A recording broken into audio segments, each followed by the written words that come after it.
김민아 기자 어서 오세요. 안녕하세요. 오늘 주제는요? 이 방역이냐 개인의 권리냐입니다. 강경화 외교부 장관의 배우자 이일병 연세대 명예교수가 요트를 구매한다. 그리고 이걸 통해서 이제 여행을 한다. 이런 이유로 출국을 해서 지금 논란이 상당한데요. 이걸 두고 이제 고위공직자의 가족이 감당해야 될 사회적 책임은 어디까지냐. 이런 문제로까지 이제 얘기가 진행이 되고 있습니다. 그렇죠. 아울러 광화문 집회 봉쇄를 위한 차벽 설치 이런 거를 놓고도 또 비슷한 논란들이 쭉 이어지고 있는데 맞아요. 참 코로나19가 우리 사회에 여러 가지 숙제를 안겨주고 있다. 이런 생각을 하게 만드는 그런 얘기들인 것 같습니다. 요 두 뉴스를 묶어서 방역이냐 개인의 권리냐. 그렇습니다. 먼저 이일병 교수 쟁점을 어떻게 정리할 수 있을까요? 크게 이제 세 가지로 나눠볼 수 있지 않을까 싶은데요. 첫째는 이 코로나19로 지금 상당히 어려운 상황인데 외교부의 여행 자제 권고에도 불구하고 어떤 사람이 고가의 요트를 구매하기 위해서 출국을 한 이 행위 자체를 어떻게 평가할 것이냐 이 문제가 있을 것이고요. 예. 둘째는 하필 이러한 행위를 이 관련한 업무의 주무부처인 외교부 장관의 배우자가 한 것에 대한 평가 이게 이제 있겠죠. 네. 셋째는 이 사안을 강경화 외교부 장관의 거취 문제까지 거론할 수 있는 것으로 볼 것이냐 이 문제를 또 다뤄야 될 것 꼭 같습니다. 하나하나 봅시다. 먼저 출국한 행위 어떻게 평가합니까? 이게 이제 되도록이면 출국을 하지 않는 게 바람직했겠죠. 이 외교부가 여행 자제를 이렇게 좀 권고한 것도 다 이유가 있는 것이고 코로나19의 방역을 위해서 이제 한 거 아니겠습니까? 하지만 뒤집어 얘기하면은 여행 자체가 또 금지된 거는 아닌 거죠. 그리고 그렇다고 해서 이제 권고 사항을 어겼다고 해서 법적 책임을 져야 되는 것도 아니기 때문에 이것 자체를 좀 또 이렇게 출국한 것 자체를 어떤 책임을 크게 묻는 이런 것들이 좀 어려울 것 같습니다. 또 입출국 시에 방역에 있어서의 지켜야 할 의무사항 이런 것들이 또 있지 않습니까? 그렇죠. 예를 들면 자가격리 기간을 둬야 된다든지 그다음에 어떤 확인서를 써야 된다든지 이런 것들이 있는데 이런 것들을 좀 성실히 지켰을 경우에 이걸 가지고 이제 좀 문제다라고 얘기하기는 좀 어려울 것이다라는 얘기인 건데요. 예. 일각에서 국가가 코로나19를 근거로 지금 개인의 사생활을 또 과도하게 간섭해서는 안 된다. 그리고 언론이 이런 것들을 크게 보도하는 것도 이 국가의 어떤 사생활에 대한 간섭 이런 것들의 정당성을 부여하는 행위다. 이렇게 반발을 하고 있는 것도 이런 이유 때문이다라고 볼 수가 그 있겠습니다. 이제 첫 번째 단계고, 근데 하필 그 사람이 외교부 장관의 배우자다. 이거는요.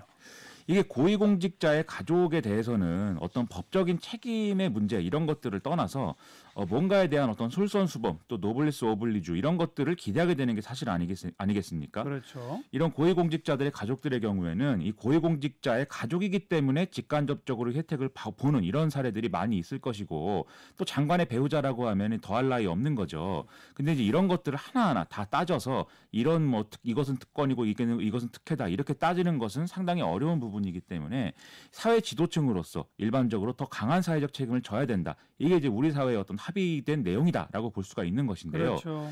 이런 차원에서 보면은 이일병 교수의 행위는 결국은 이제 부적절한 것이다. 이런 평가를 피하기 어렵다라는 생각입니다. 예. 이 여당 소속 의원들도 이 대목에 대해서는 대체적으로 비슷한 판단을 하고 있기 때문에 예를 들면 이낙연 대표도 이런 행위는 좀 부적절하다. 이런 평가를 그렇죠. 내린 바가 있는 것이죠. 그럼 그걸로 강경화 장관이 장관직을 물러나야 되느냐? 이 문제는요. 이 여당은 이 이일병 교수의 행위 자체에 대한 거는 상당한 강도를 비판하면서도 이 강경화 장관의 거취로 논란이 이어지는 걸 좀 경계하고 있는 이런 상황입니다. 즉 이런 맥락에서 강경화 장관이 좀 배우자를 설득하려고 했는데 그게 이제 잘 안 된 것이고 그리고 관련 보도가 나온 뒤에 수차례에 걸쳐서 송구하다는 입장 표명을 했다. 이런 점들이 이제 고려해야 되지 않겠느냐 이런 건데요. 만일 이일병 교수가 출국 전후 과정에서 이 외교부 장관 배우자라는 이유로 뭔가 부당한 특혜를 받았거나 특권을 행사했다면 문제가 되겠죠. 예를 들면 자가격리 수칙을 지키지 않았다든지 또는 없는 비행기를 만들어서 샀다든지 이런 건 문제가 되겠지만 다른 사람들과 똑같은 불이익을 감수했다면 이거 외교부 장관이 사과하는 것 이상의 지금 책임을 묻는 것은 어렵지 않겠느냐 이런 시각이 있는 것이고 또 지금 본인이 돌아오겠다라는 어떤 그 결심을 하지 않는 이상 법을 어긴 게 아니니까 억지로 데려올 수도 없는 거 아니냐 이런 이제 반론을 펴고 있는 것이고요. 또 여당 입장에서는 지금 민경욱 전 의원의 사례를 들어서 이런 문제 제기 자체가 형평에 어긋난다 이런 주장까지도 지금 하고 있는 그런 상황입니다. 민경욱 전 의원의 어떤 사례요? 이 민경욱 전 의원은 지금 이제 부정선거 문제를 들고 이 미국의 백악관 앞에 가서 지금 시위를 하고 있는 1인 시위한 거? 그렇습니다. 예. 이게 이제 시위를 하고 있는 그런 상황들을 보면은 한국의 한국의 이제 민주주의는 죽었다. 그리고 이런 이제 부정선거의 배후에는 중국이 있다. 다음은 미국 차례다. 이런 주장을 계속 영어로 하면서 상당히 우리의 국가의 위신 이런 것들을 훼손하고 있는데 이런 것들에 대해서는 뭐 지금의 어떤 보수 야당이나 이쪽에서 문제 삼지 않지 않느냐 이런 주장을 들어서 뭔가 형평성에 어긋난다. 이런 주장까지도 하고 있는 상황이라는 겁니다. 뭐 두 가지를 바로 연결시킬 문제는 아닌 것 같긴 합니다만. 그렇습니다. 네. 그런데 아무튼 야당은 강경화 장관 물러나야 한다는 건가요? 지금 국민의힘은 강경화 장관의 거취 문제를 사실상 이제 거론하고 있다라고 볼 수가 있겠습니다. 그래서 계속 이제 여러 가지 얘기를 하고 있는데 예를 들면 이 배우자는 공직자 재산 신고의 대상이기도 하다. 그리고 또 배우자와 강경화 장관은 어쨌든 재산을 공유하는 사이가 아니냐. 그래서 이 고가의 요트를 구매하려는 시도에 책임이 없지 않다. 이런 논리를 지금 제기하고도 있고요. 그리고 결국 이 사안을 외교부 장관이 책임지지 않으면 누가 그러면 이 사안에 대해서 책임을 지는 거냐. 뭐 이런 주장도 하고 있는 상황인데요. 이 보수야당, 이 국민의힘과는 별개로 정의당의 경우에는 이 심상정 대표가 이일병 교수의 행위에 대해서 이 방역 지침을 그동안 따라서 심지어 추석에 고향에 가는 것도 포기한 이런 국민들을 모욕하는 그런 행위다라고 평가하기도 했습니다. 다만 정의당의 경우에는 이제 강경화 장관의 거취 문제까지 거론하고 있는 상황은 아닌데요. 내일부터 이 외교부에 대한 국정감사를 진행하게 되는데 국회가 과연 이 문제를 어디까지 다룰 것이냐 상당한 관심이 지금 모아질 수밖에 없는 그런 국면이 된 거죠. 장관 배우자의 행동으로는 부적절하다는 건 의견 일치. 그렇습니다. 다만 장관 거취가 걸린 거냐는 엇갈린다. 그렇습니다. 광화문 집회 막기 위한 차벽, 재인산성이라는 표현까지 등장했죠. 그렇습니다. 이 과거에 이제 미국산 쇠고기 수입 논란 당시에 뭐 명박산성이다 이렇게 불렀던 거에 빗댄 이런 이름인데 다만 당시에 이제 명박산성을 생각을 해보면은 경찰 버스보다 더한 것도 나왔거든요. 이렇게 컨테이너를 몇 개 쌓아서 네. 완전히 이제 더 높게 했죠. 그렇습니다. 더 높고 이제 경찰 버스의 경우에는 어쨌든 바퀴가 달리고 뭐 했으니까 이동이 좀 가능했는데 이 컨테이너는 완전히 이제 좀 이동이 어려웠던 그런 예. 장애물로 이제 나왔기도 했는데 또 목적에 있어서도 좀 차이는 있었습니다. 명박산성과 이번에 경찰 버스는요. 당시에 이제 그 장애물들은 청와대라든지 이런 주요 시설물 방어가 목적이었거든요. 시위대가 그쪽으로 진출하는 것에 대한 어떤 불상사 이런 거를 막는 게 목적이었지만 이번 경찰 대응의 핵심은 어쨌든 코로나19 확산 방지에 방점이 찍힌 것이기 때문에 둘을 뭐 동렬해 놓고 비교하기는 어렵겠죠. 근데 아무튼 국민의힘은 이 경찰이 일부 보수단체가 예고한 개천절 광화문 집회 이것을 경찰 버스를 동원해서 원천 차단하고 당일날 일종의 불신 검문을 광범위하게 진행한 거에 대해서 지금 강하게 문제 제기를 하고 있는 그런 상황입니다. 예. 이 집회와 시위, 결사의 자유라는 것은 시민의 기본권인데 이런 것들을 침해하는 조치가 경찰에 의해서 편의적으로 그리고 또 편향적으로 이루어지고 있다 이런 건데요. 뭐 왜 이렇게 반정부 시위 이런 것에만 이런 조치를 이제 좀 적용하느냐 이런 반문을 하고 있는 것인데 근데 이런 대목들은 사실 팩트 체크를 해보면 예를 들면 민주노총의 시위, 다른 이제 좀 그런 시위의 경우에도 똑같은 기준에 의해서 금지된 사례들이 있기 때문에 뭐 편향적이다라는 비판에 대해서는 이견이 있을 수가 있겠습니다. 다만 이런 보수야당뿐만이 아니라 진보적인 시민단체와 정의당도 이 부분에 대해서는 문제 제기를 하고 있는 상황인데요. 예. 경찰의 조치는 과잉 대응이고 집회 결사의 자유는 보장되어야 한다. 이런 주장들이 계속 이제 나오고 있다. 이런 얘기입니다. 한쪽은 그러니까 기본권 그 침해 아니냐. 한쪽은 방역 때문에 불가피하다. 이거죠?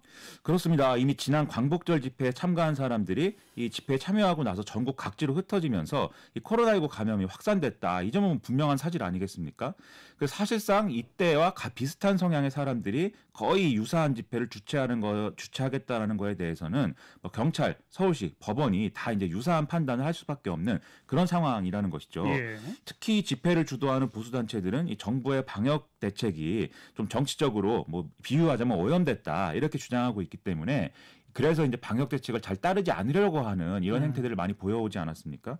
그런 점에서 코로나19 전파 위험도가 또 높아서 걱정스러운 부분도 있는데 뭐 이런 대목에 대해서는 그래서 드라이브 스루 형식의 집회를 하겠다 이런 주장도 이분들이 했지만 이전의 사례를 좀 떠올려 볼 때 이게 1인 1차량 등의 방역 지침이 제대로 지켜져야 이 드라이브 스루라는 이게 이제 방역 대책으로서의 어떤 효과를 갖는 것인데 과연 그게 되겠느냐라는 의문이 또 제기가 되었던 것이죠. 그런 점에서 이게 코로나19의 방역 문제를 보면은 이렇게 기본권 행사 이것만을 또 중요하게 여길 수는 없다. 이런 반론이 또 나오고 있는 상황입니다.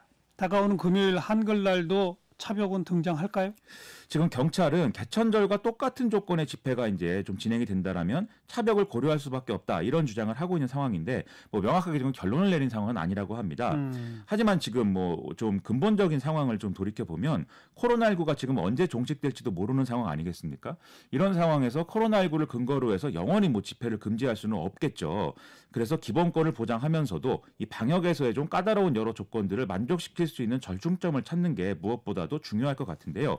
일단 긍정적인 측면은 지금 집회를 주최하겠다는 분들이 마스크 착용 그리고 거리 두기 그리고 체온 측정과 어떤 방역 전문가의 배치 이런 좀 촘촘한 방역 대책을 공언하고 있다라는 점입니다. 예. 다만 이것도 우려되는 것은 이런 방역 대책의 경우에는 집회 참여 인원이 좀 관건이 될 것 같은데요. 예를 들면 한정된 공간에 이 신고한 인원이 2,000명의 어떤 집회인데 여기에 2만 명이 몰리게 될 경우에는 사실 이렇게 준비한 방역 대책도 효과가 없어질 수 있기 때문이다라는 거죠.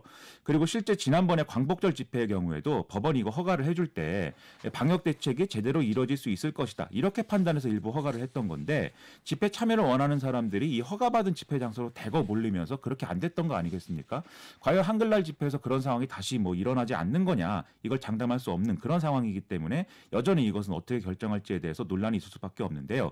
그래서 이런 점에서 앞으로 이런 좀 방역과 개인의 권리 좀 중심에 놓고 절충을 찾아야 될 그럴 책임은 뭐 정부만이 아니라 주최 측에도 있는 것이니까 이런 점에서 어떤 협력이 필요한 것 아닌가 이런 생각이 좀 들었습니다. 네. 코로나19 시대 개인의 권리 어디까지냐 이거네요. 그렇습니다. 다 고민해볼 숙제네요, 사실. 어디까지 고민을 해야 될지도 고민이지만 상당히 어려운 주제를 계속해서 우리가 고민하게 되는 것 같습니다. 김민아 기자 수고하셨어요. 고맙습니다.